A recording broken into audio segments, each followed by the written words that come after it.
Depuis son élection, le président iranien Mahmoud Ahmadinejad tient des discours anti-Israël sur toutes les tribunes. Pourtant, son pays abrite l'une des plus importantes communautés juives du Moyen-Orient et la cohabitation est plutôt paisible.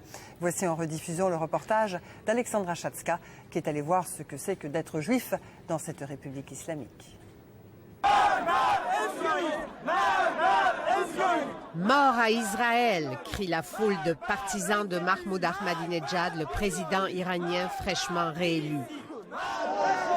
Depuis son arrivée au pouvoir, Ahmadinejad ne manque pas une occasion pour dénigrer Israël et les Juifs. Selon lui, l'Holocauste, la mort de 6 millions de Juifs pendant la Seconde Guerre mondiale, est une pure invention.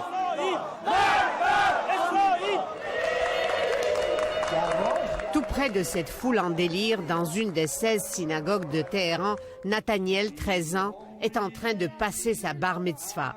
Une sorte de confirmation pendant laquelle le garçon juif devient un homme, un membre à part entière de la communauté. Sa famille et quelques dizaines d'invités commencent à fêter l'événement en lançant des bonbons. Nathaniel, lui, doit montrer qu'il sait lire la Torah.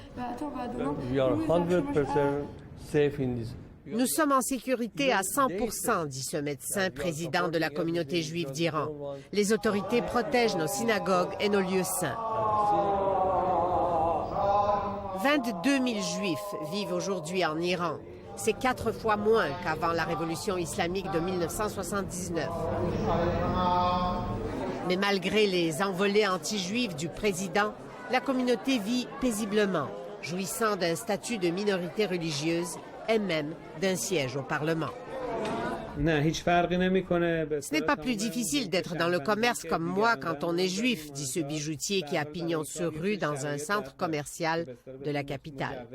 Si on a tous les papiers en ordre, c'est pareil que pour nos compatriotes non juifs, pas de différence. Dans sa boutique, pas question de cacher son appartenance. Les affiches, les bijoux en forme de lettres d'alphabet hébreu. En plus, on n'ouvre pas le samedi, alors tout le monde sait qu'on est juif. Mais ça ne pose aucun problème. On est très fiers de l'afficher, dit-il. 35 ans, père de 2 enfants, Benjamin dit aller à la synagogue tous les jours. Et son fils de 7 ans fréquente l'école juive. Sa femme fait la cuisine cachère. Pas de problème à trouver les aliments nécessaires, même si parfois elle doit les chercher loin. Les Juifs sont dispersés un peu partout dans Téhéran. La moitié de la communauté vit hors de la capitale. À Shiraz, la 6e ville du pays, il y a 23 synagogues. Après la Turquie, c'est en Iran qu'il y a la communauté juive la plus importante de tout le Moyen-Orient, à l'exception d'Israël.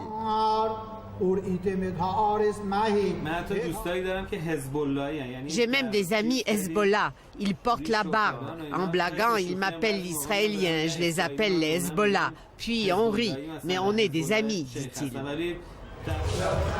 Pourtant, les Juifs iraniens ne sont pas des citoyens comme les autres. Il leur est interdit de voyager en Israël, par exemple. Nous ne pouvons pas travailler dans la fonction publique ni dans l'armée. Dans l'éducation supérieure, c'est très rare qu'un juif obtienne un emploi de professeur associé ou même d'assistant. Alors, les juifs iraniens sont-ils vraiment en sécurité, comme le dit le président de la communauté, même quand Mahmoud Ahmadinejad répète sur toutes les tribunes qu'il faut détruire Israël?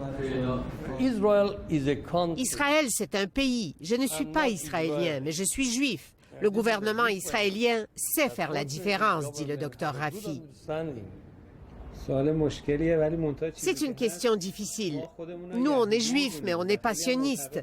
Je pense que le président manque d'informations quand il dit que l'Holocauste n'a pas existé, dit-il.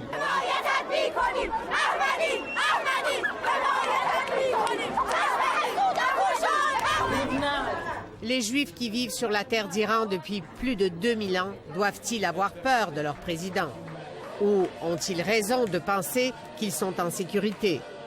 Ne seront-ils pas pris en otage en cas de conflit armé avec Israël? Pour le moment, toutes ces questions restent sans réponse.